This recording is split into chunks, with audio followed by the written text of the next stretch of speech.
आप देख रहे हैं भूलोगे नहीं। तो चलिए दोस्तों, बढ़ते हैं आज की कहानी की ओर। आज जो मैं आपको किस्सा सुनाने जा रहा हूँ वो मेरे दादाजी के साथ हुआ था। जनवरी के कड़ी ठंड का समय था। घना कोहरा छाया था। दादाजी शहर में एक क्लर्क थे।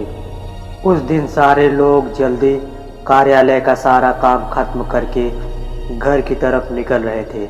दादाजी उस समय के बड़े अधिकारियों में से एक थे। रोज की तरह उस दिन काम खत्म होने के बाद दादाजी घर के लिए अपनी गाड़ी से रवाना होने लगे। तभी रास्ते में उन्हें मार्केट से कुछ सामान भी लाना था। वे अपने साथियों से अलग हो गए। उन्होंने घर की ज़रूरत के सामान लिए और गाड़ी आगे बढ़ा दी। आगे जाने पर उन्हें कुछ मछली बाजार दिखा और वे मछली खरीदने के लिए रुक गए। ताज़ी मछलियाँ लेने और देखने में टाइम ज़्यादा ही गुजर गया। उनकी जब अपनी गाड़ी पर नज़र पड़ी तो उन्हें आभास हुआ कि आज तो घर आने में बहुत देर हो जाएगी और ये सब लेकर घर पहुंचने में भी काफ़ी समय लग जाएगा। फिर यही सब सोचकर उन्होंने सोचा कि क्यों न जंगल के रास्ते से निकला जाए तो जल्दी पहुंच जाऊंगा। तो उन्होंने अपना रास्ता बदला और जंगल की तरफ अपनी गाड़ी को घुमा लिया। रात के 11 बज चुके थे। गाड़ी तेज़ रफ्तार से आगे बढ़ रही थी। तभी अचानक तेज ब्रेक के साथ गाड़ी को रोकना पड़ा।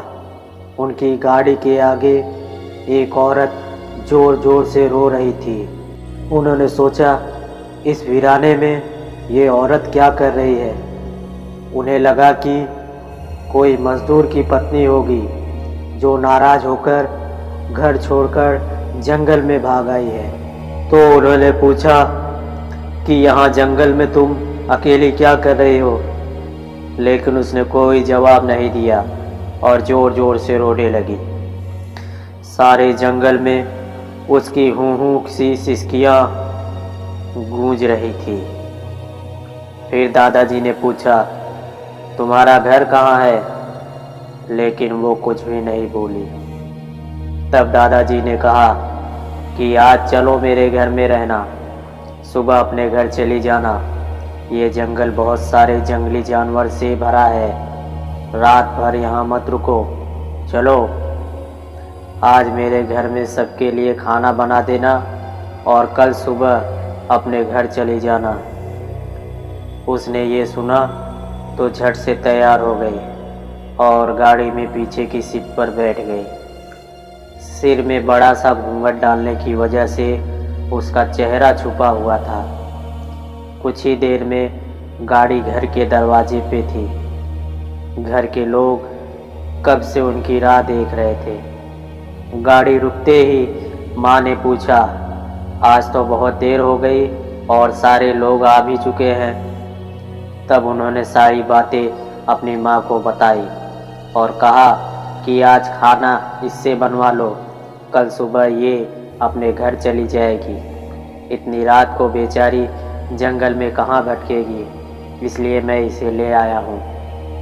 पर माँ को कुछ संदेह हो रहा था कि कहीं वो चोर तो नहीं है। रात को सोने के बाद या खाना बनाते समय कहीं घर के सामान ही चुरा कर ना ले जाए।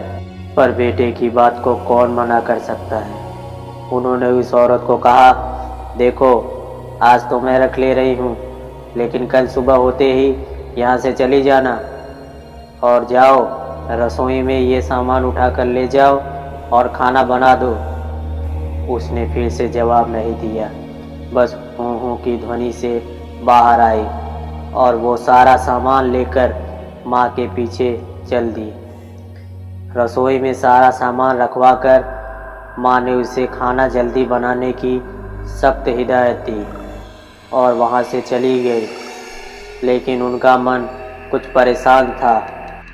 फिर 10 मिनट में रसोई में उसे देखने चली गई कि वो क्या कर रही है और उसका चेहरा भी देखना चाहती थी।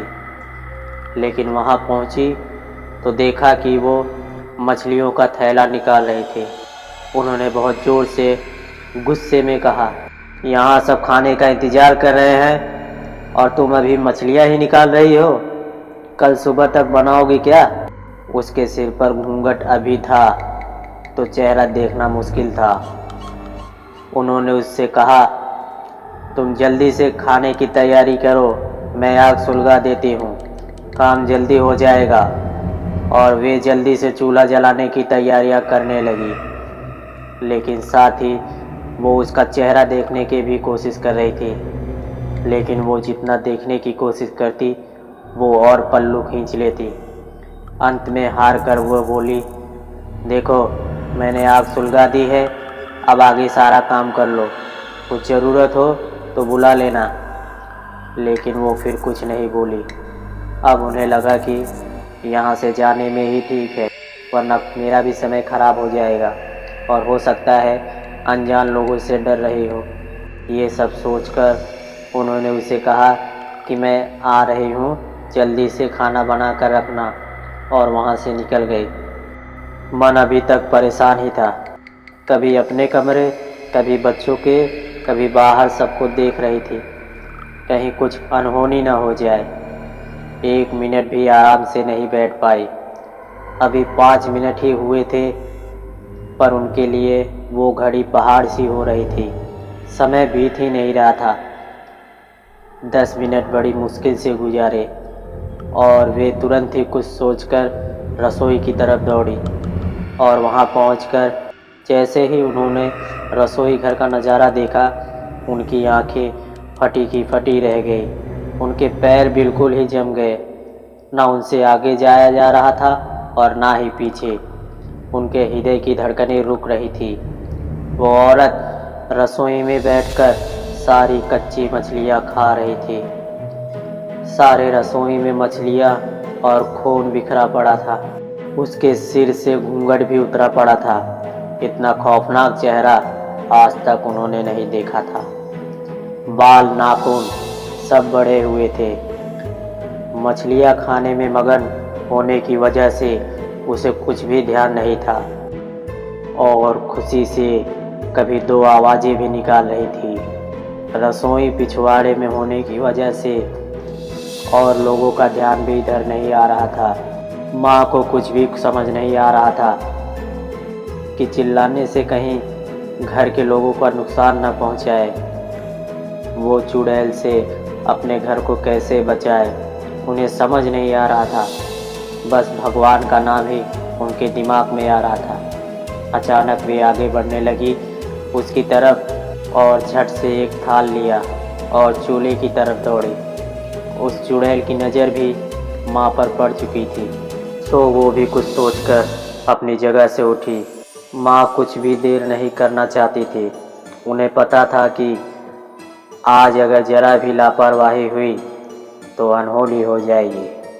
उस चुड़ैल के कुछ करने से पहले ही उन्हें चूल्हे तक पहुंचना था और चूल्हे के पास पहुंचकर उन्होंने जलता हुआ कोयला थाल में भर लिया और चुड़ैल की तरफ लेकर जोर से फेंका। आग की जलन की वजह से वो अजीब ही डरावनी आवाज़ें निकालने लगी। अब तो उसकी आवाज़ें बाहर भी जा रही थी। सारे लोग बाहर से रसोई की तरफ भागे और पूरे रसोई में दौड़ रहे थे और माँ को पकड़ना भी चाह रही थी। लेकिन अब सारे लोग रसोई में आ चुके थे। लोगों की भीड़ देखकर वो और भी डर गई थी। लोगों की भीड़ को ठेलती हुई वो बाहर जंगल की तरफ भागी और सारे लोग ये मंजर देखकर डर के मारे सहम गए और मन ही मन माँ की हिम्मत की दाद दे रहे थे। तो ऐसे छूटा चुड़ैल से पीछा। तो दोस्तों, आज की कहानी बस यहीं तक। मिलते हैं एक और नई कहानी में।